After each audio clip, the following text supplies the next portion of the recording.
Okay, so we're going for the sort of third ending with this one. Yeah, I went and looked up how to get the other two endings because I've already beaten the game.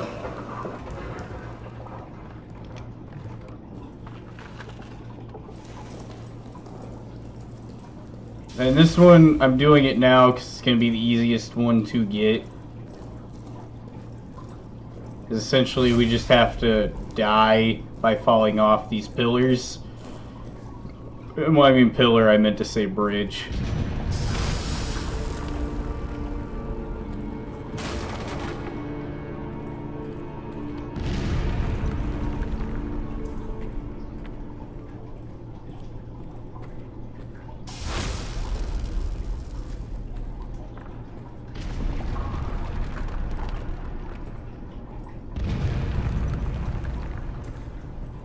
Alright!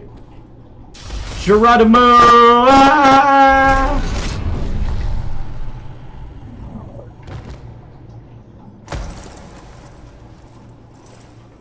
And we're probably just gonna die here.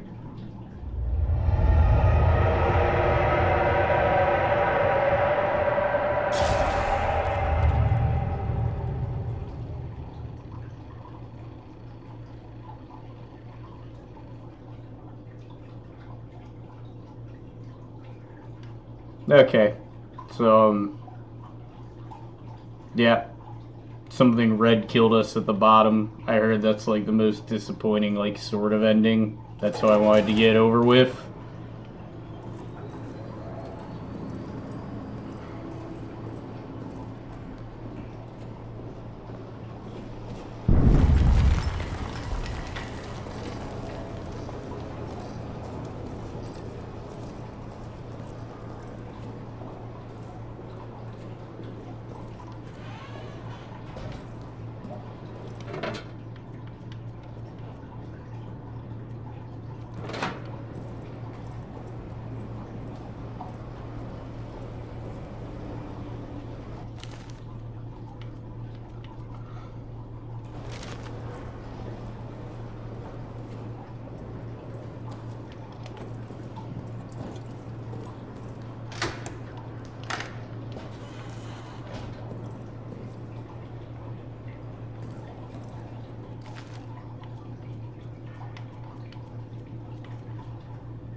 Okay, combine. Yep.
Okay.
Okay. And this is meant to protect us just long enough.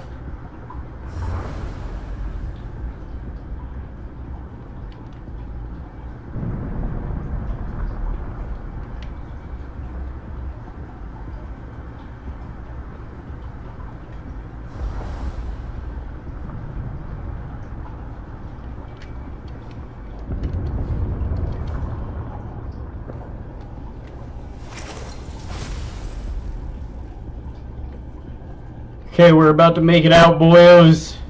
This is the strat I should have pulled the first time. Holy shit.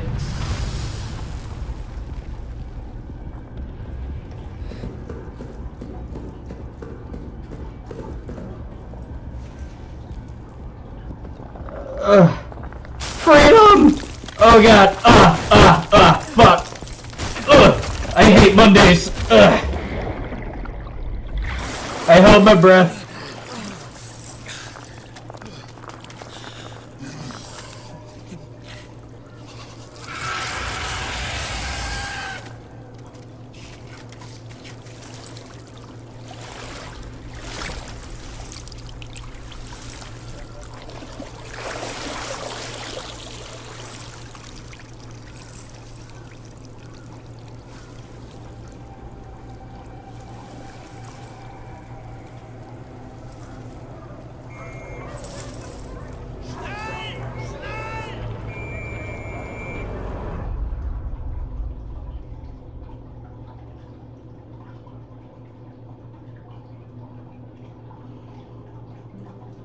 Okay. And that's all 3 endings.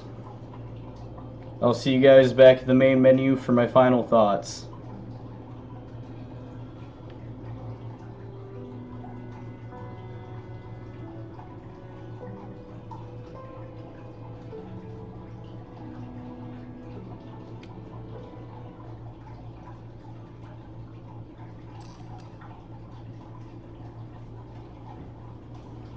Alright, well now that I've seen all 3 endings to Amnesia The Bunker, I guess I need to answer what do I think about the game overall.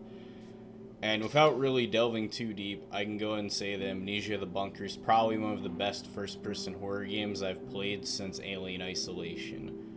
Now, before we dig any deeper into that, let me apologize about the background audio issues that have been in these videos and a few other videos. Apparently, when NVIDIA updated its graphics drivers for my 3060, it reset my whole recording suite, so it was recording off my webcam and not my actual studio mic, so that's why in a lot of these videos you can hear my turtle tank in the background and other things. I've since fixed it, but unfortunately we're going to be stuck with it till like the midpoint of Control, and a little bit of another Let's Play is going to have those issues. My bad, it's fixed now, and I'm just going to have to check it before every recording session if updates are going to mess it up. All of that being said, the game. I'm really not a fan of the Amnesia franchise, so when I saw this one came out and it piqued enough of my interests, I was surprised enough to give it a chance, and I'm really glad that I did, because this has been one of the freshest horror games I've played in a while. Like, I honestly feel like you could make like a 3-part series out of just this game's concept. Now, to go into the nitty-gritty of it, I feel like as far as the immersive sim they were going for, they kind of failed with that aspect because the physics really don't unilaterally work across the place. Like, yes, you can break doors with bricks and you can craft items, but it's not like it's a free-flowing, breathing environment that would react naturally. Like, yes, you can burn bodies, but you can't burn other objects. Yes, you can break doors, but you can't break other objects. There is a method to the madness where it does work enough for the concept, but it doesn't immerse you into that whole, this is an immersive horror simulator that they were going for with elements like that. Where this game does nail it, though, is its storytelling, its gameplay, and its atmosphere.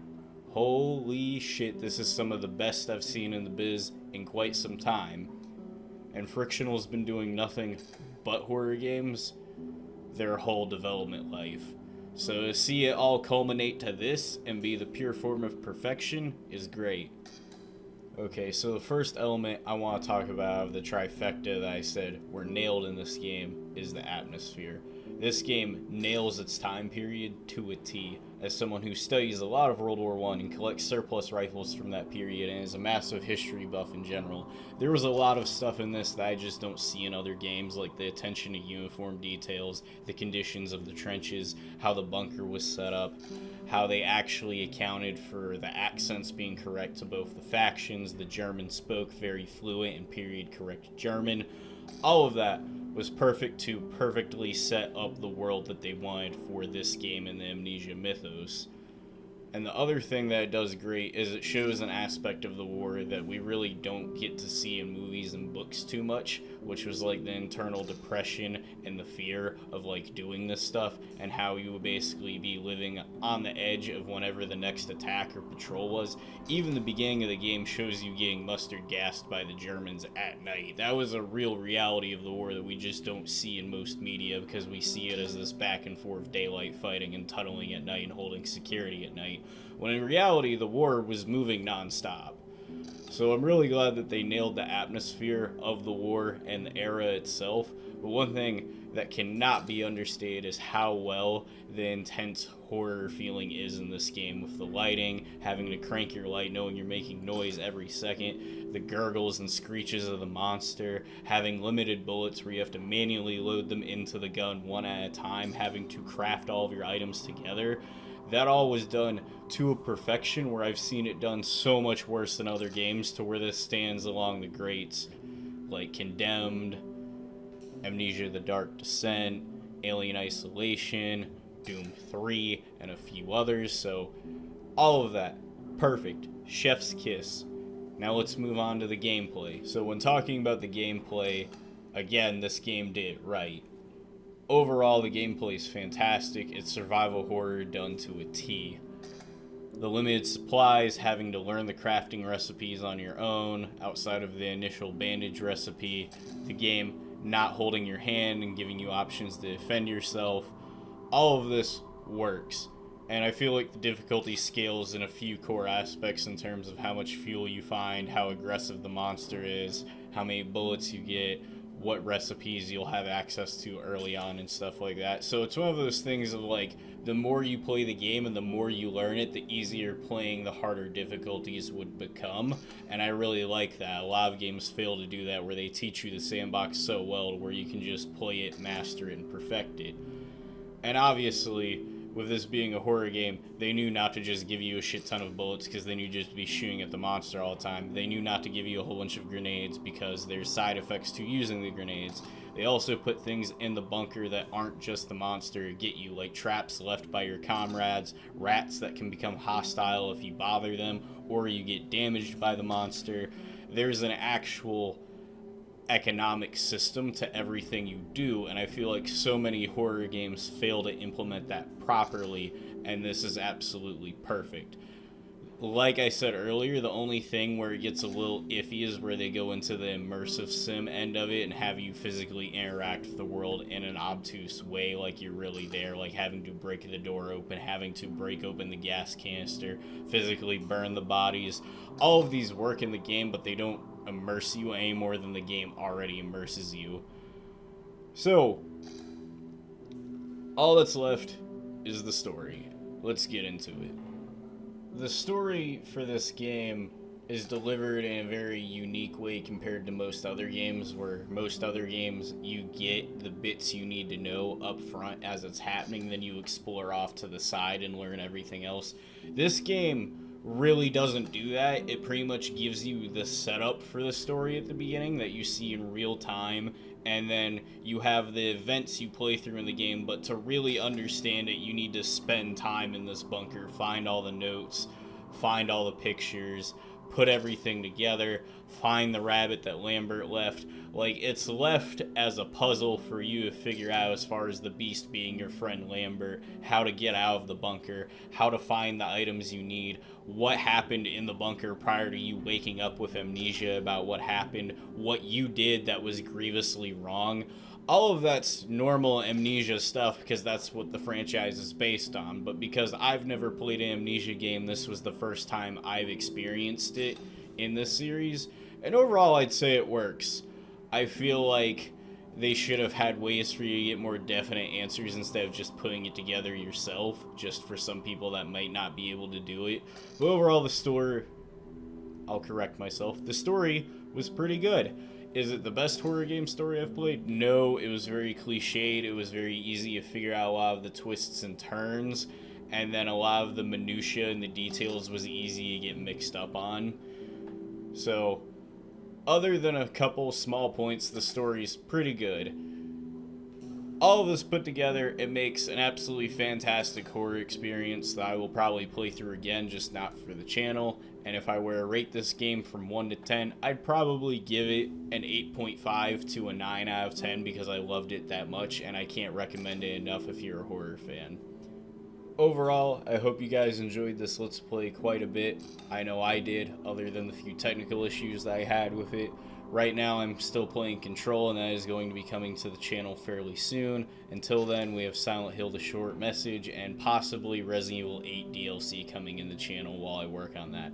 Also, I'm upgrading my rig to a 5070 because I got a pretty decent deal on that, and I'm working on other projects for the channel too, like the tabletop campaign and the tech video that I promised a few months ago. It's taken me a bit to find the last few bits that I need for that.